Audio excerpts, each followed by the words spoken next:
David has a question here. When I create a world, I tend to put a lot of thought into how sex and gender roles are perceived and how they are usually different. Oh man, you guys need to boot that David guy off because he was doing nothing but asking excellent questions to the women in yeah. Yeah, David, ask, please. Oh, hey, now people can hear me. Yeah, you need to get rid of that David guy. Boy, he's I've been in 3 panels with him, and he does nothing but ask these really incisive, intelligent questions. Can't have that. Well, I'm intrigued by the last comment David typed there about the, there was one woman that seemed to be disappointed that there wasn't prejudice against women for one of the cultures he created. I'm surprised by that, but maybe she was thinking that she was going to have to play in a historical setting where, where you have to play very much the realistic role. That's the only thing I can think of as to why she would have been disappointed. Maybe she was one who had to rise above the oppression. But I personally would not be thrilled if I was playing in a setting where it was completely realistic in terms of the crap that women have to deal with. I play fantasy to escape reality, not to deal with more of it. Yeah, and that's exactly one of the things when you're a publisher that you want to avoid that by any means possible because, if you put out a setting like that, people are just going to be going away in droves from any other product you put out. Um, so that's kind of like one of those issues that you could really offend somebody if you were to put out a product like that. So that's the reason why you don't see too much products going into that type of uh, moral gray area. Um, I kind of, I agree with that. I am a person who's very squinty when it comes to something. I do like to see a reflection of his history in the setting. Well, I do believe when you're talking about gender equality, sexual preference equality, that kind of a thing. Um, I don't think that I don't think that that's something that really what's the word I'm looking for. I don't think that that's something that really should be a major factor. Yeah, exactly. I mean, if I think someone should, a better mercenary, for example, a better mercenary should be just as this to a new fighter type who is in that mercenary's eyes has not proven himself. Be that person male or female, gay or lesbian or whatever it is, because basically that guy is concerned. Can I trust this person to have my back? Or I mean, if on the other hand the person he is talking to, whatever gender, whatever sexual preference they have, is capable, and he knows that, I don't think he really cares. I really don't think it's well, I know you're capable. I know I've seen you in action. I know you can do. I know you can watch my back, and I have no. But you're a woman, so I really don't want to work with you. I don't think that that's really something that should. I think based on the ability, and for the most part, I think games as written tend to go along that path. Yeah, I think it really depends on your gaming group. If you're dealing with folks who are going to be like, oh, you're a woman, and I'm, if you're playing a character that's just as capable as my male character, then that's not realistic, and I'm not interested. I think it's going to kind of free to really get them for that. There's a question, David, wondering if sociological considerations are a turn-off, or if it's good as long as the woman can do anything they want. I can't speak for womankind here. I can say that personally, the kind of setting that says the women being able to be kickback characters are the exception to the rule is not the kind of setting that's going to appeal to me. But clearly from experience he already mentioned, some women are going to say, oh, I want to be the exception to the rule. I want to play that person. It's going to depend upon the woman, but I guess speaking for myself, and at least for the female gamers that are in my personal circles, we don't want to play the exception. We don't want the exceptional hero to be because of gender. We want it to be because we're playing kickback characters. Okay, I've got to interrupt here. I'm sorry. It seems that our host for the miniatures panel has pulled a runner. Okay. Where's it at? Are you able to do that? It's in the Philosopher's Conundrum. Are you good for that? I don't exactly bupkis about minis, but I'll give it the old college try. Jason Wybe in there, and you've got Mick Leach. Okay. Is Alyssa heading over there, or is that? I see. Philosopher's Conundrum. Is she scheduled for it? This is the last panel of the night. Okay. Is it an hour 20? It goes to 8:50. Okay. On my way. Dropping out of this room. I mean, there's a lot of fun, so I mean, you can go as long as you want, but there's scheduled for 8:50. All right.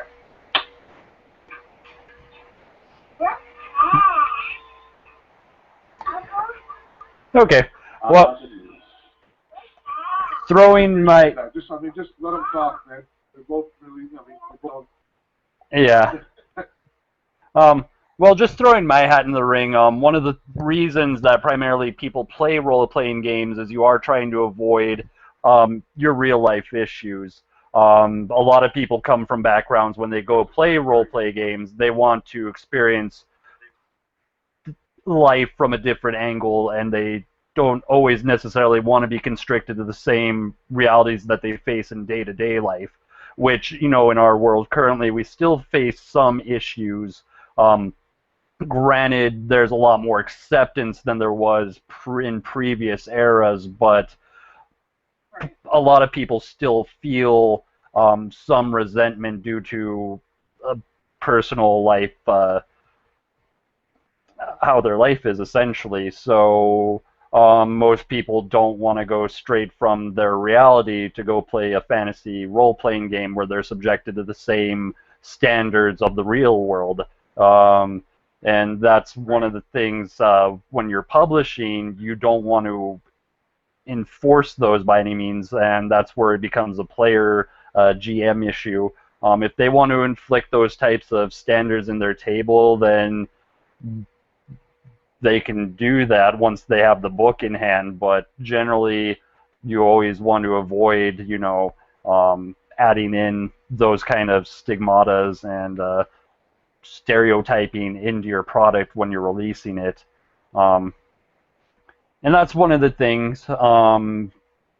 People play role-playing for different things, but when you're releasing something for a major audience that anyone can play, it's not wise to force any particular viewpoint on a person via the rule set or supplement or otherwise. Well, that's why I actually was not real happy with the very early editions of D&D.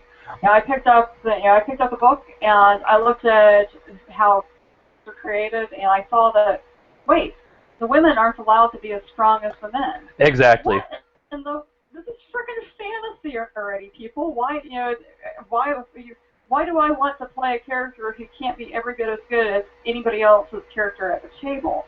Exactly. And it wasn't even a function of, well, you rolled low, so you only have so many places to put your stats. It was a function of, if you're playing a female character, your strength cannot exceed X. And that made so promptly, because I was the GM, I threw that rule right out the door. Exactly. That it was ever even codified in the rules kind of, miffed me a bit. Now that being said, there was enough else about D&D that I thought was really cool that I did keep. I did go ahead and run games. I ran games before I played the games. So I did go ahead and play it. But when I came across other systems, a few years later, I started looking at other systems.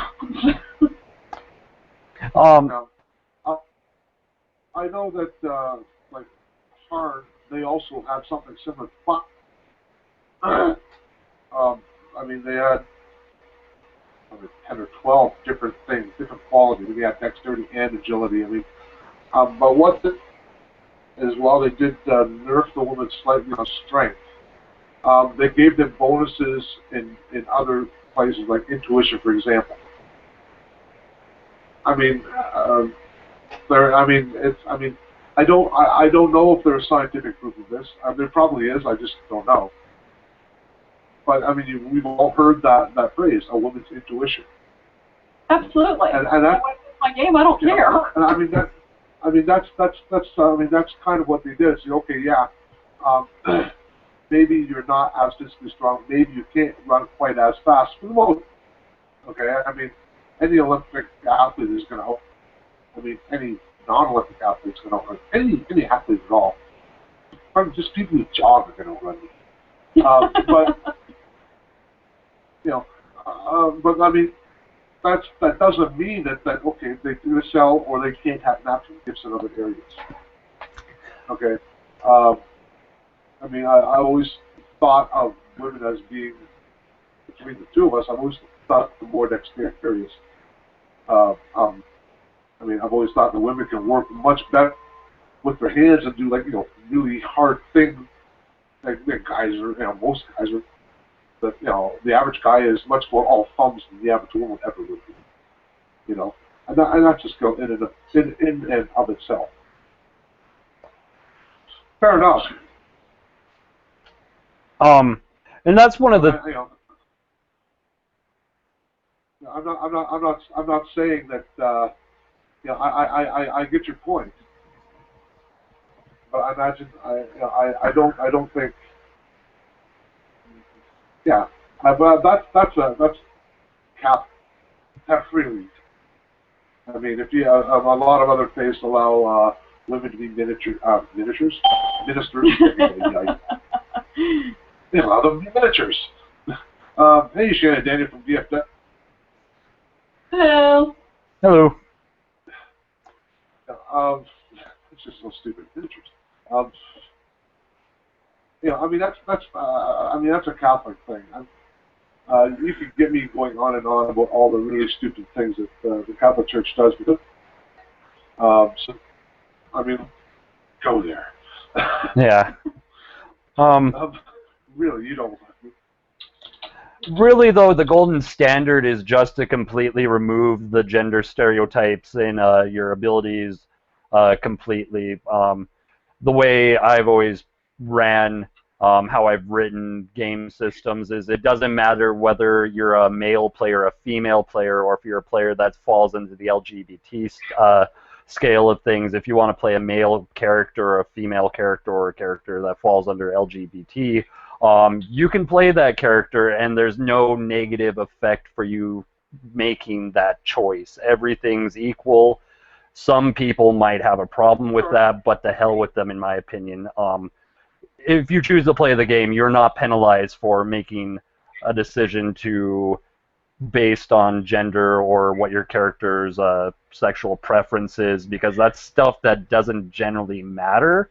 What matters is your character fills the role that you intended in your mind and what you wanted to create at the table, and that's more important than any kind of cultural stigmatism that exists in the real world, because the real world does not exist in the game world.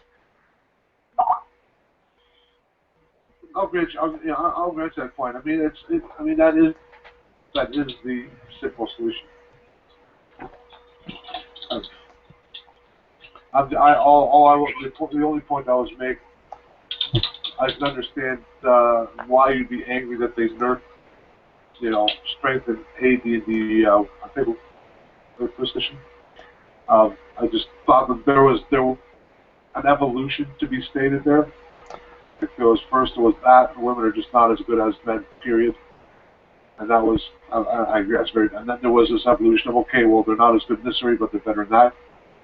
And now we've come to this where it really doesn't. I do like to think there was some kind of evolution in game design. Oh, I think there definitely was. Yeah, especially yeah, when. there definitely was. In current editions, you don't see it at all. So there definitely was. And like I said, I did go ahead and play anyway because, well, it was just an awesome game. Maybe it wasn't perfect, but it was an awesome game. I'd never seen a role-playing game before, never heard of a role-playing game before Dungeons & Dragons. So despite that, I did it anyway.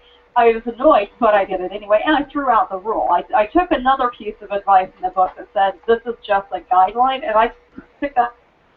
So I decided that the guidelines meant that I could say, screw this, I don't like that rule, I'm throwing it out, and that's what I did. But it still stuck with me. The idea of it still stuck with me. And so for my personal design preferences, I go more toward what Erik was describing, which is, you don't codify the part to make someone's life crappy. If you want to play so that you put things yourself at your table, that's your business. But for me, I'm not going to codify that by saying this is part of the game, that you show prejudices toward X, Y, or Z, or that this kind of person can't do this sort of thing. The jock has to be stupid. The wizard has to be incredibly intelligent, but can't lift up their books. I'm not going to codify things that would make someone's life miserable. People can choose to do what they want with their characters, and that's kind of the point for me creating games is people go do fun things as they see that's fun. But don't tell me that just because I'm a girl, so to speak, that I can't throw well. Well, here's a question. Okay, we assume we've established. What about, let's take Galarian, for instance. Okay, that's a rather large and rather well-known setting. Okay, you've got Shellac, you've got Andorians, and they hate it. So that a Shellaxian for the most part, unless he proves himself in some way, shape, or they may find out he's from Cheliax, they're just going they're not going to have the time to aid for him, and they're probably, in some cases they may run him out of town, they may just turn their backs on him, but he is not going to get treated as an equal. And vice versa. An Andoran and Cheliax is also not going to get treated as equal. He is going to be spit on or what have you. He'll be hassled by, and you can look around in that setting and see that in a few other, and you see that all the time in history. Okay, so here is a group of people that are going to be discriminated against. There is going to be a stigma attached to them. It's not based on sex or gender, and it's not based on their lifestyle choices. It's simply based on their it's based on where they. So, where does that kind of a thing fit into this kind of a thing? I think with that, you're looking at as a group of people from a particular area that there's a general distrust or prejudice against this other region, but that doesn't dictate that a particular character has to have those same prejudices. So while it's for nature and can certainly have a very important impact on a character and how they're perceived, it is not done in the same way. It's not done in, okay, well, if you're from Cheliax, then you have a -2 anytime you do X or Y outside of Cheliax, because that's what you've done. I do think that there are ways to do similar things to what we experience in reality, but to a lesser extent, where they can be optional parts of the game. They don't have to be the focus of the game, but they can be there. I think that you bring up a good point that, okay, yeah, regional prejudices do act in a similar function to gender preferences or prejudices, but I do think that it's a little bit different in that, like I said, you're not necessarily saying that every character has to act a certain way when they come up against the situation. Okay. That's. Oops, sorry. Go. So, I'm gonna just jump out and grab myself another real nerd drinking Maybe a few real nourishing cigarettes. Yep. Oh my. I'll be right back. All right. Patricia actually brings up a really good thing here in the chat, options, not mandates. And that's what primarily I'm in the industry for, is with my rule system, I'm providing you options, and I'm not explicitly dictating via the rules that your character must be played this way or this race must be played this way, which actually brings up another thing, kind of on the related thing. I've never been fond of the way that the alignment system has been used to, completely color how entire races of either humanoid creatures or monsters or such are portrayed in various game settings. I believe that's something more that should be applied to an individual character, to another individual character, but never to completely say, all dark elves are chaotic evil or all high elves are lawful good, that kind of thing you have going on in most products, which still seems to me like that's a bit of a dated concept that we still are clinging on to in the industry. Which, again, I might have just offended 5,000 different people watching AetherCon right now, but... Well, I think again it comes to the situation of, is there a way for an individual to not have to act a specific way? I mean, if generally a certain set monster, character type, or whatever, if generally those are evil, for one of them to not be, if there's a way for them to not be, then you go back to what Patricia said, having options, not mandates. Maybe, yeah, the dark generally evil. Okay, but that's, but is there a way, is there some sort of skill they can take or blessing they can have? Is there something that would allow them to not be the evil one, like, 90% of, the folks that they're with? I think that would be one way to address it, is to offer those options so that it is something that you can do, that it's not a 100%, it's an absolute, there's no black, there's no gray area, it's all black or white. Exactly. Here's the thing, okay? I mean, a lot of have in the past wanted to play a drow.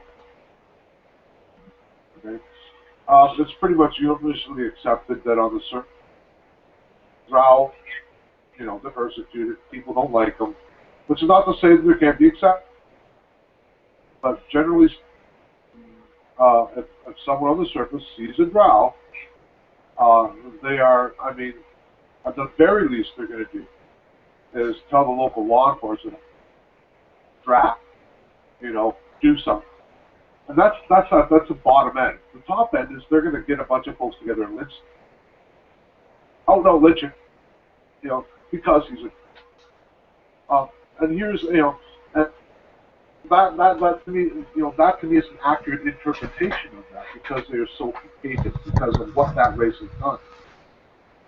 And it's very, it's very, very hard, given that Drow's history, in most settings, some settings it might be different, but in most settings, given the Drow's history, it's very hard to justify how any other person, how they will be treated any differently as, as a person, a Drow walker. But a lot, I guess what I'm trying to say is, there's a lot of reasons to treat them that. It will be very, very, in my opinion, for that particular Drow to prove his good intent.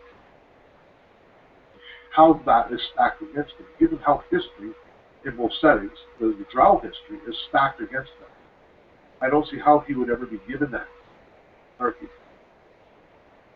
Yeah, that makes sense, and I think that's fair. And I think in that way you are, you definitely are getting into an area where the role play can actually be a little bit of a touchy moment if you've got someone who's playing someone, playing a character that has been ostracized for the acts of, their, the historical, their ancestors. Because that kind of play actually does harken to real life. We have, the Holocaust, for example. So for trust, there's trust issues with Germans. In real life, you have slavery in America. So for a long time, there's trust issues, from one race to another. So I think when you start getting into that, that's going to be something that people at the table have to consider. Is this something we're okay addressing? Am I okay playing a character that every time I come in, I'm going to be looked at as, ooh, that's the enemy? I think I think that would be a hard character to play. Oh yeah. Just personally, I think that would be tough. I agree, which is why I've never played. I've never played draft.